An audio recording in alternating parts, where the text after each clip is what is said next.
Oke, jadi secara garis besar sudah dapat kita simpulkan ya bahwa consensual sex ini bukanlah sebuah solusi untuk memberantas yang namanya kekerasan seksual. Bahkan bisa malah menambah kasus atau masalah baru.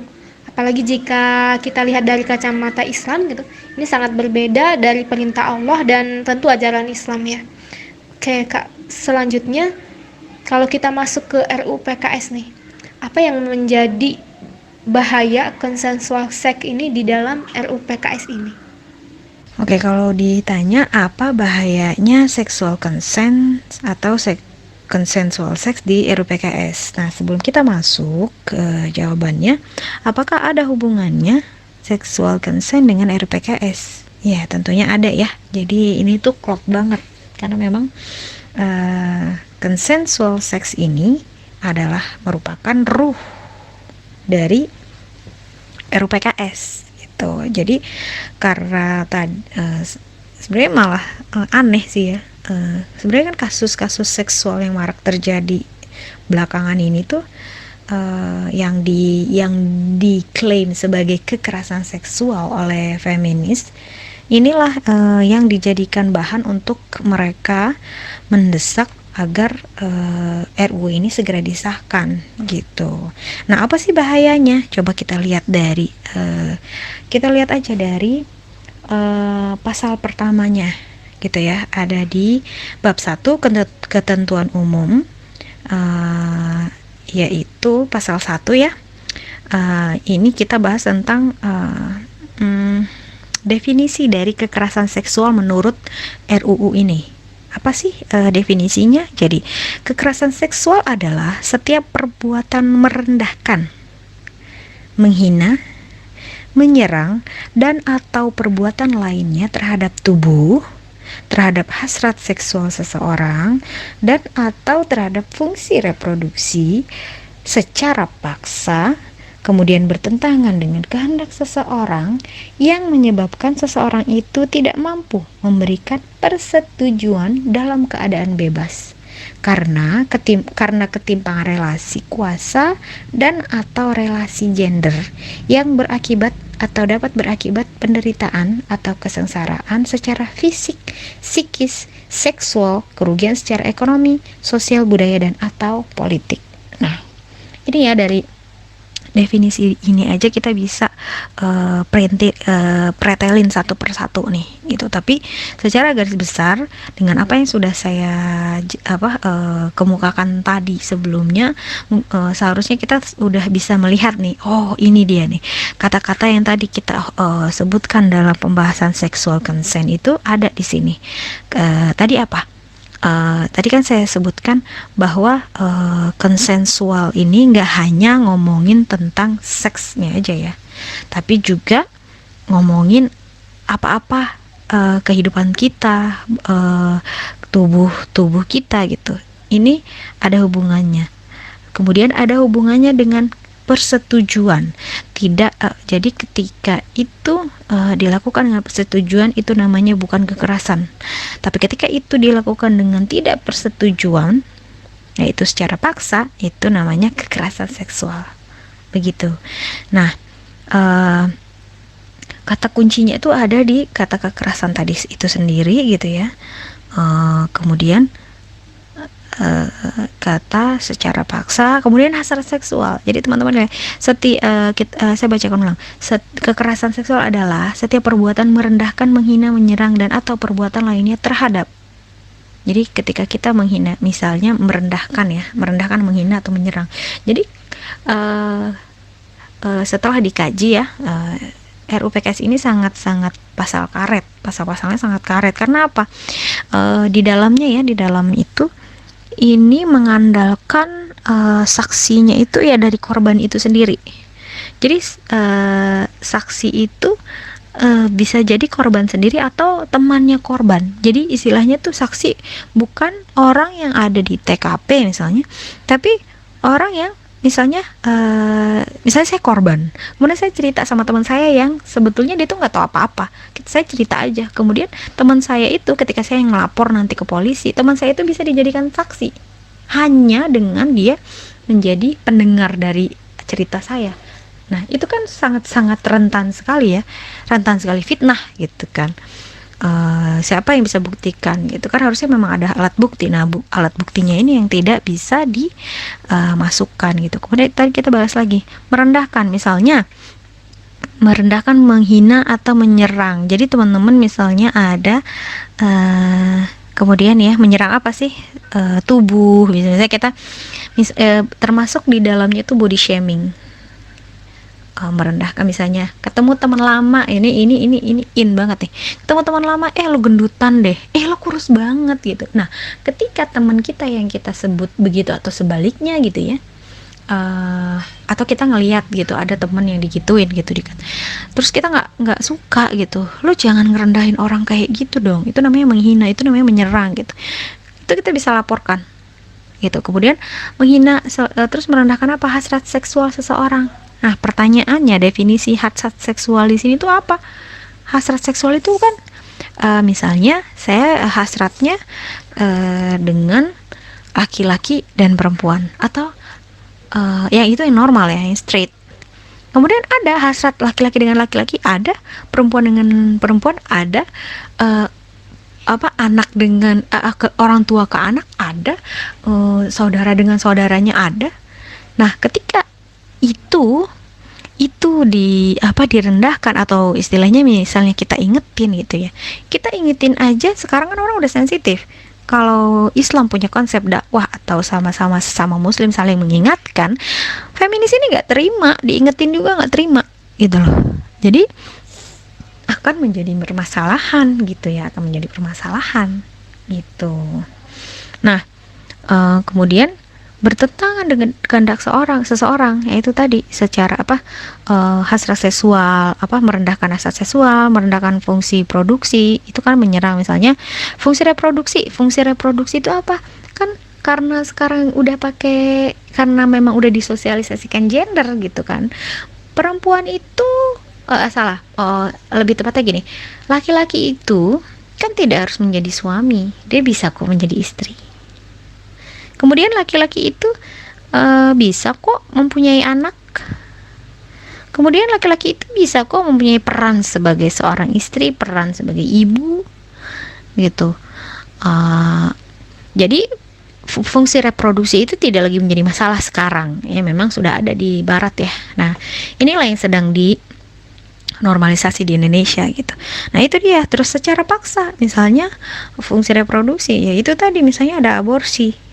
Ketika yang hamilin itu laki-laki itu bilang aborsi deh gitu, jangan lo ini. Nah, ketika perempuannya tidak mau, perempuan itu bisa melaporkan juga laki-laki ini gitu.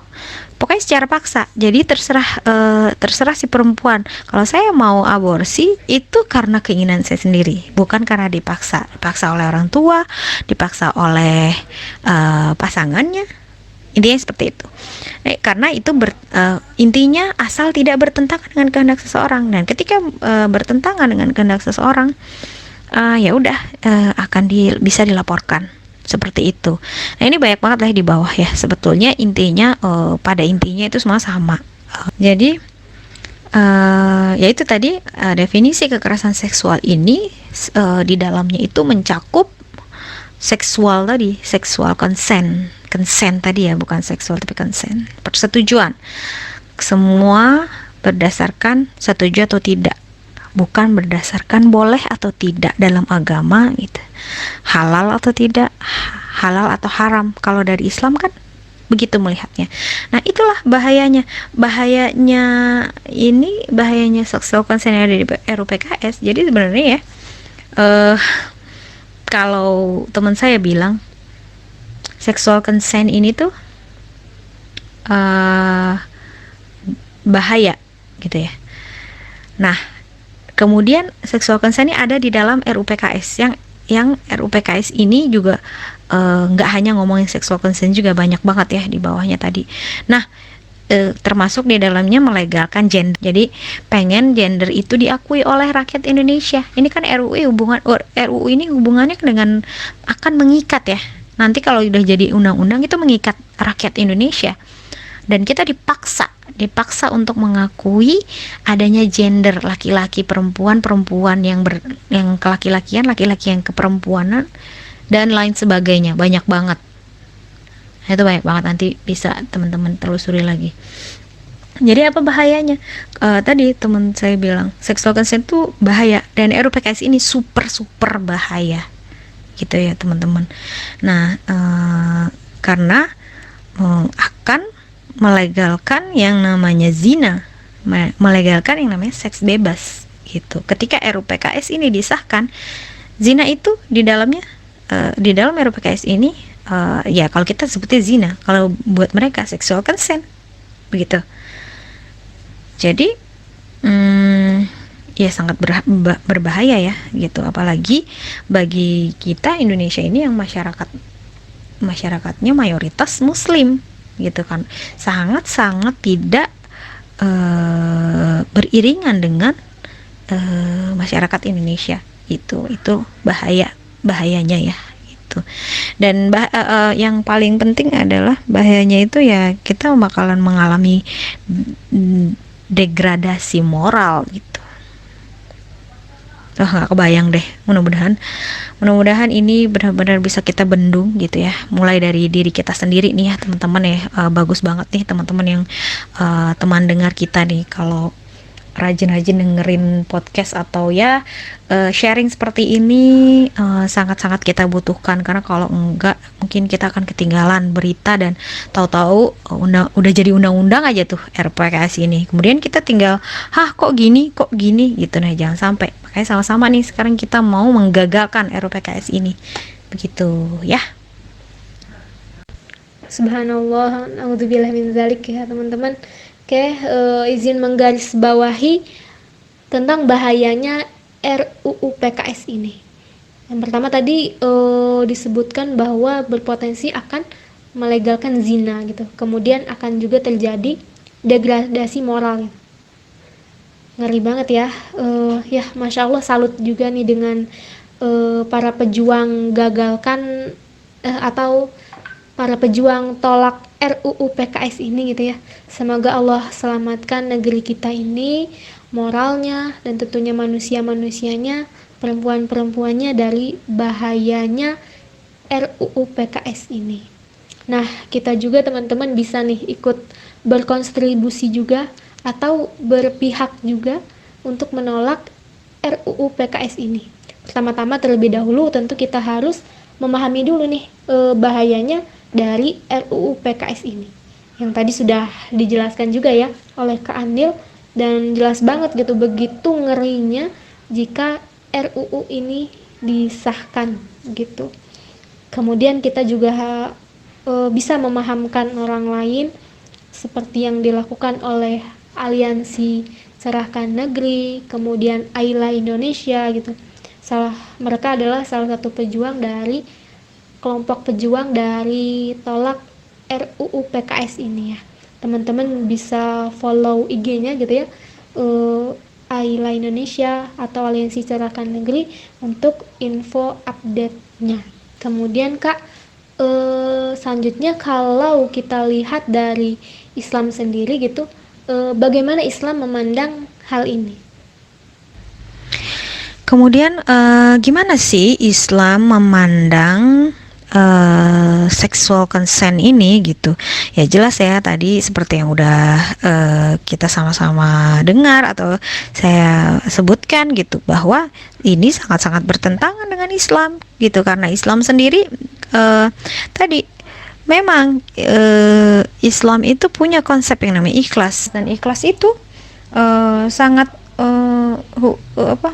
kenanya tuh ke hati gitu loh. Jadi bukan sekedar persetujuan yang dari kata, dari yang kita ucapkan itu enggak. Maka ikhlas itu sangat-sangat ya, kita memberi bantuan kepada orang lain itu ikhlas karena Allah gitu. Dan rasa ikhlas itu hanya kita yang melakukannya yang tahu gitu kan ya. Dan itu sangat-sangat berbeda gitu perasaannya. Nah, ikhlas ikhlas itu apa sih? Ikhlas itu kan biasanya kan hal-hal yang baik gitu kan ya, hal menolong orang dan lain-lain. Tapi apakah dengan hal-hal buruk, ya tidak boleh ikhlas lah. Justru apalagi dengan tubuh kita. Sebetulnya kalau kita mau bilang kita akan melindungi tubuh kita, ya harus dilindungi, gitu namanya. Hal yang benar adalah misalnya kita merasa bahwa tubuh ini adalah tubuh kita dan kita punya tanggung jawab kepada Allah gitu, maka kita harus benar-benar menjaga tubuh kita sesuai dengan fungsinya, sesuai dengan apa yang Allah sudah perintahkan dan apa yang sudah Allah larang, begitu. Nah, permasalahan ini ada kekerasan seksual lah tadi ya. Sebetulnya permasalahannya itu sudah jelas, Allah sudah kasih tahu ke kita dalam Quran, wala taqrabuz zina, gitu kan. Jauhi, jangan dekati zina, ya jangan dekati, bahkan mendekatinya saja kita itu dilarang, apalagi melakukannya. Jadi sama sekali kita tidak punya hak untuk memberikan apa yang sebetulnya bukan milik kita kepada manusia, yang apalagi justru malah sangat-sangat gini loh, kita aja tidak sebetulnya memiliki diri kita, apalagi orang lain kan, gitu. Yang memiliki kita ini adalah Allah, gitu kan. Jadi kita bertanggung jawab atas apa yang kita lakukan terhadap tubuh kita kepada Allah. Makanya bahkan kita ngegores-gores tangan kita atau bagian tubuh kita dengan pisau saja gitu, dengan sengaja menyakiti diri sendiri, itu kan tidak boleh. Nah, melakukan seks ini tuh jangankan menyakiti diri sendiri, itu yang kita sakiti itu bukan hanya diri kamu sendiri, tapi udah jelas orang tua, saudara. Nah, itu dia individualisme ya. Jadi sebetulnya kalau di barat itu ada yang namanya konsep individualisme ya, justru karena mereka individualisme itu lebih kepada kesepian. Jadi karena mereka merasa orang tua nggak boleh ikut campur kehidupan saya, siapapun tidak boleh ikut campur urusan saya. Jadi terserah saya mau ngapain, terserah saya mau menentukan hidup saya seperti apa. Nah, itu kan orang barat. Apakah dengan hidup seperti itu mereka bahagia? Tidak. Yang terjadi malah mereka akan terus mencari kebahagiaan yang tidak hakiki. Nah, beda dengan kita udah jelas, udah ada tuntunannya. Jadi konsep Islam itu kan sebetulnya sudah mengatur ya, dari kehidupan perempuan, antara perempuan dan laki-laki, bagaimana hubungan perempuan dengan laki-laki, bagaimana perempuan itu fitrahnya seperti apa, laki-laki fitrahnya seperti apa. Bahkan kita tuh diajarin itu dari bayi itu udah jelas, misalnya perempuan itu harusnya jaga aurat dari kecil, itu tidak dipaksa tapi diajarkan, diarahkan. Nah, ketika nanti sudah besar akan lebih enak lagi mengarahkannya, seperti itu.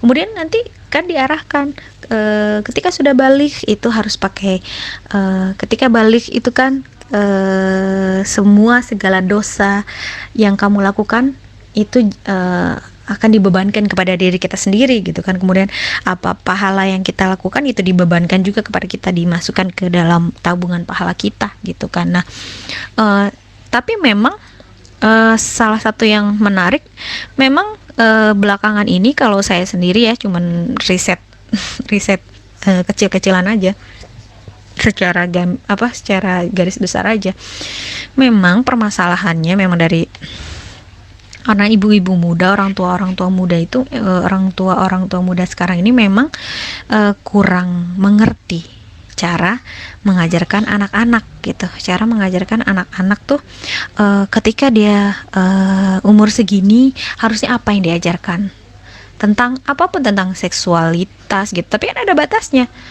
Nah, yang terjadi yang dibawa-bawa oleh RUPKS ini, termasuk RUPKS ini ada pendidikan, udah disiapkan ya perangkat pendidikannya untuk yaitu tadi consent. Berarti anak-anak pun diajarkan untuk consent, memilih. Anak-anak diajarkan untuk memilih apa yang dia inginkan. Bahkan anak-anak diajarkan untuk memilih dia mau pakai jilbab apa enggak. Kalau kata Ustadz Akmal gitu ya, nggak sekalian aja si anak itu suruh milih bapaknya siapa, emaknya siapa, gitu loh. Karena nggak bisa, kalau anak kecil itu memang anak itu harus diarahkan begitu. Nah itu tadi yang menarik adalah, memang bukan menarik ya, yang eh, apa ya, sayangnya gitu ya, sayangnya orang tua muda saat ini memang kurang ilmu. Itulah kenapa, mohon maaf, itulah kenapa kita dari sekarang gitu ya, yang belum nikah, dan sebenarnya yang udah nikah juga harus upgrade diri untuk tahu, untuk mencari ilmu bagaimana cara mendidik anak, bagaimana cara ngasih tahu, dan ngasih tahu tentang seksualitas ke anak, dan sampai mana batasannya gitu. Ada batasannya, jangan sampai anak-anak kita gitu ya, adik-adik kita diajarin seksualnya itu sama orang lain. Nah, sama orang lain gak kekontrol. Nah, karena di luar sana gitu ya, sudah ada justru yang diajarkan malah hubungan seksualnya pakai kondom biar aman. Nggak diajarin bahwa nggak boleh berhubungan seksual meskipun pakai kondom. Kan seharusnya seperti itu. Gitu. Nah, itu dia. Jadi Islam sebenarnya mengatur ya kehidupan perempuan, laki-laki dari kecil, dari bayi gitu. Dan kemudian balik, kemudian ketika menikah seperti apa. Nah, itulah, dan seterusnya. Nah, itu poinnya adalah kita harus sama-sama upgrade diri. Upgrade diri. Yang belum menikah, yang sudah menikah, yang sudah punya anak, harus punya apa ya, semangat untuk mengupgrade diri. Jangan sampai kita justru yang nanti yang krusial ya, yang punya anak gitu, yang sudah balik, dia malah mencari informasi tentang seksual itu dari orang lain atau dari internet yang kita nggak tahu kebenarannya atau batasannya itu udah benar atau belum, begitu ya. Itu yang harus dijagain. Intinya gitu, Islam sudah sempurna dan sangat berkesinambungan. Islam sudah mengatur kehidupan kita dari kita mulai bangun sampai tidur lagi gitu kan, diatur sedemikian rupa. Jadi bagaimana Islam memandang hal ini, ya tentu tidak bisa diterima begitu ya, karena sangat-sangat bertentangan dengan konsep Islam yang sudah sedemikian rupa sempurna dan komprehensif untuk mendidik dan menjaga diri dan keluarga agar terlindungi dari perbuatan zina dan lain-lain, seperti itu ya. Iya, betul. Masya Allah, begitu kerennya ya. Teman-teman, Islam telah mengatur kehidupan manusia, bahkan dari bayi, kemudian di usia balik juga diatur gitu. Semua sudah jelas tuntunannya dalam Islam. Mulai dari konsep menutup atau menjaga aurat, kemudian tentang pergaulan laki-laki dan perempuan, semuanya telah diatur oleh Islam gitu ya. Tentu bagaimana cara kita agar bisa merasakan nikmatnya berislam dan ridho dengan tuntunan yang Allah telah tetapkan, Allah telah berikan untuk kita. Maka yang perlu kita lakukan adalah kita mengilmui terlebih dahulu atau mengupgrade diri kita agar nanti bisa atau mampu untuk mendidik anaknya gitu ya, termasuk memahamkan tentang seksual ini gitu. Kalau dalam Islam disebut dengan tarbiyah jinsiyah ya, agar jangan sampai nantinya salah dalam memahamkan pada anak-anak, pada saudara atau orang lain. Ya begitu ya teman dengar kita. Oke, terakhir nih Kak, bisa disampaikan pesan untuk para perempuan, para muslimah khususnya, dan pendengar podcast teman dengar kita pada umumnya, sekaligus sebagai closing statement di episode kali ini. Silahkan Kak. Ya, jadi ini pesan buat teman dengar kita yang sedang mendengarkan podcast ini, bahwa saat ini sangat-sangat penting ya. Saat ini kita sedang berada di medan perang, yang mana saat ini ya kita harus sadar bahwa saat ini kita ada di medan perang, yang mana kalau kita hanya berdiam diri saja, pilihannya hanya mati konyol. Maka dari itu, biar kita tidak mati konyol, kita harus punya senjata juga untuk melawan musuh, gitu ya. Apa senjatanya? Bukan lagi pistol, bukan lagi pisau, bukan lagi bambu runcing gitu ya seperti pahlawan dulu, tapi senjatanya adalah data dan ilmu gitu ya. Tidak akan perang ini tidak akan kita menangkan kalau ilmu tidak kita kuasai, minimal kita tambah. Apalagi ilmu agama itu penting banget, sangat-sangat penting. Jadi kita harus tambah ilmu kita, perkuat ilmu, dalami ilmu agama, terutama perkuat akidah gitu. Kemudian ketika kita sudah belajar ya, saya menyarankan teman-teman tuh untuk yang mungkin belum pernah sama sekali mengikuti kajian-kajian Ghazal Fikr ya, atau perang pemikiran, coba deh ikut. Nanti di situ teman-teman insya Allah pikirannya akan terbuka gitu ya, bahwa saat ini tuh ada apa sih gitu, saat ini tuh terjadi apa, perang itu seperti apa, dan modus-modus itu seperti apa, itu banyak. Silakan teman-teman, saya rekomendasikan bisa belajar di tempat saya belajar sebelumnya, yaitu Sekolah Pemikiran Islam gitu kan. Kemudian kita juga harus belajar sejarah, yaitu Sirah Nabawiyah ini ya. Jadi Sirah Nabawiyah ini penting banget dan erat kaitannya dengan perang pemikiran ini, sangat erat gitu. Nah, kemudian ya jangan lupa ketika kita udah punya ilmunya, kita jaga keluarga kita dengan ilmu yang kita punya, minimal kita ingatkan begitu. Mungkin itu aja. Jangan lupa kita selalu berdoa kepada Allah agar Allah tetapkan hati-hati kita ini dalam iman Islam begitu. Mungkin itu saja yang bisa saya sampaikan. Apabila ada yang mungkin kurang, ada kesalahan dan lain-lain, saya mohon maaf atas penyampaian yang sudah diberikan tadi. Semoga apa yang saya sampaikan bermanfaat. Yang benar datangnya dari Allah, yang salah datangnya dari saya pribadi, saya mohon maaf. Wallahu a'lam bishawab. Assalamualaikum warahmatullahi wabarakatuh. Masya Allah, jazakillah khairan kasiron Kak Anil atas kesediaan waktunya dan kesediaannya juga untuk membagi ilmunya di podcast teman dengar kita kali ini. Mudah-mudahan teman-teman apa yang kita bicarakan di sini dapat diambil sebesar-besarnya manfaat untuk kebaikan kita semua. Pada umumnya pendengar setia podcast teman dengar kita, dan perbaikan juga untuk Kurnia sendiri khususnya. Tadi seperti apa yang disampaikan oleh Kak Anil, bahwa saat ini kita sedang berada di perang, di medan perang gitu, tapi perangnya adalah perang pemikiran gitu. Maka yang kita harus lakukan adalah kita harus banyak belajar gitu, karena ilmu itulah yang akan menjadi senjata perang kita gitu di medan perang pemikiran ini. Baik teman-teman, cukup sekian untuk podcast episode kali ini. Sangat panjang lebar ya, semoga tidak bosan mendengarnya gitu, dan jangan di skip ya, karena tadi banyak sekali pembahasan atau poin-poin yang penting gitu ya, dan bahaya nih kalau di skip gitu ya. Oh ya, podcast ini bisa didengarkan, teman-teman dengarkan di YouTube ya, atau Spotify dengan keyword teman dengar kita. Silakan untuk di like, komen, dan share ke teman-teman kita agar lebih banyak yang merasakan manfaatnya tentunya.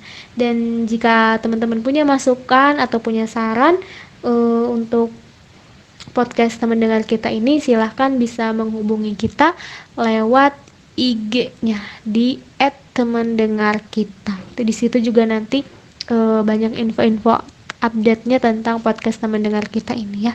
Dan jangan lupa juga di follow ya IG-nya @temandengarkita. Oke, terakhir mohon maaf atas segala kesalahan. Wallahu a'lam bishawab. Wassalamualaikum warahmatullahi wabarakatuh.